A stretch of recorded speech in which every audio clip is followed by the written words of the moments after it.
Hey everyone, so in this week in M&A, we're going to be discussing caffeine microdosing to the Mexico supply chain migration and everything in between that maybe you can use in your own business journey.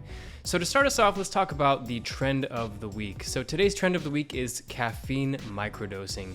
So coffee consumers are becoming more aware of the effects of caffeine on their bodies, and now they're looking into a new idea called caffeine microdosing. So you can search for low caffeine, and you can see that trends for low caffeine reached all-time highs earlier this year. Now, instead of having one big coffee in the morning, you would take small amounts of caffeine throughout the day, and a number of products are coming out to support this practice, like caffeine sprays, as well as low caffeine chocolates and gum. All right, so next let's talk about Empire Flipper's marketplace trends. Here are the latest trends from last week's marketplace activity. This last week we had 10 new businesses listed, 8 businesses sold, totaling $2.15 million in assets. We had 1,057 businesses that were unlocked and viewed by our community of buyers. We also had 888 new buyer accounts that were created, adding $51.2 million in buyer liquidity. We also had 119 sellers who submitted their businesses to potentially have them listed. All right, next let's talk about Mexico, or more specifically, the supply chain migration from China to Mexico.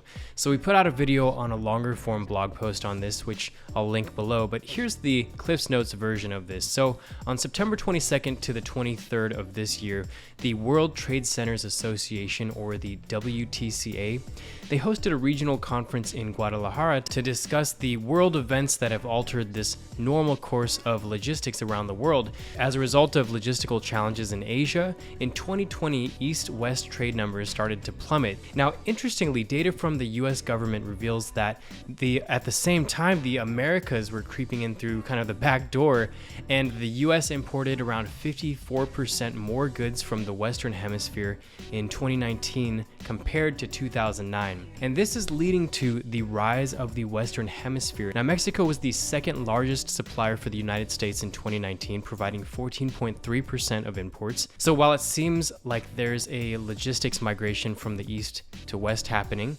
Mexico really currently in its state doesn't have the logistics ecosystem that China does. So we're certainly seeing movement, but not a complete migration. And I'll link the full blog article about this below. All right, so next let's talk about this week's hidden gem. So this is for listing 60823, and it's selling currently for $2,169,173, and it's an Amazon FBA and e-commerce business in the beauty niche, and it's selling at a valuation multiple of 50x.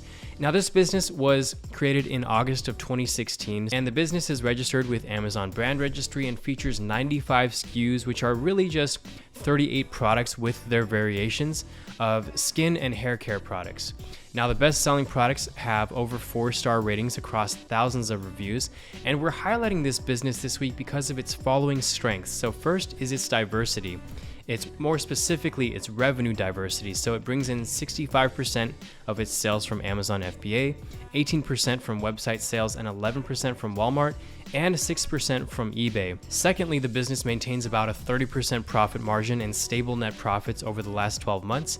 And third, the assets include an email list of over 19,000 subscribers, as well as an SMS list of over 3,000 subscribers. All right, next, let's talk about the Empire Flippers Capital Program, or EFC for short, and how it's opened up for investment round 4. So if you aren't aware, EFC is a program that allows investors to invest a smaller amount of capital into a portfolio of businesses that is purchased and operated by a qualified operator. Now, this is for anyone who wants to get into the online space and benefit from the profits, but doesn't want to operate the business themselves. So Empire Flippers Capital, the round 4 for investors, went live this past Monday, October 24th. So let's talk about a quick history of EFC so far. This program launched in January of 2021. They've so far completed 4 investment rounds, and they've raised over $18.5 million. 11 funds have completed, 30 online businesses have been acquired. Rounds 1 and 2 are earning investors 4 to 5% quarterly cash-on-cash returns, and the funds are on track to generate over 20% annualized lifetime returns for its investors. So in this program, investors can invest a minimum of $25,000 into 4 deals individually, or $60,000 collectively into all deals. So for the investors who diversified their investments across multiple deals in rounds 1 and 2 are currently on track to receive 20% returns over the lifetime of the deals. And early investors in those rounds, they get priority access to all future rounds for life. So operators are raising funds currently to acquire Amazon FBA and KDP businesses, as well as content sites. And I'll leave a link for more information in the description below. All right, last, let's talk about an upcoming event. So you know how I just talked about the Mexico supply chain migration? Well, if you're in e-commerce or you want to get involved in e-commerce, you can find your own Mexican suppliers at EcomExpo, which is happening in just a couple of weeks on November 12th to the 13th in Mexico City. So this is Mexico's largest e-commerce conference, and at this event you'll be able to connect with Mexican manufacturers and suppliers, software providers, and industry-leading educators. And over 500 entrepreneurs are expected to attend, as well as 25 sponsors and exhibitors. And I'll leave a link below where you can register. So if you like this content and you want to get this as a weekly newsletter in your email inbox, which includes even more sections and arrives earlier than when the YouTube videos come out, then you can subscribe to the newsletter in the link below. That's all for now. Thanks for joining, and I'll see you in the next one.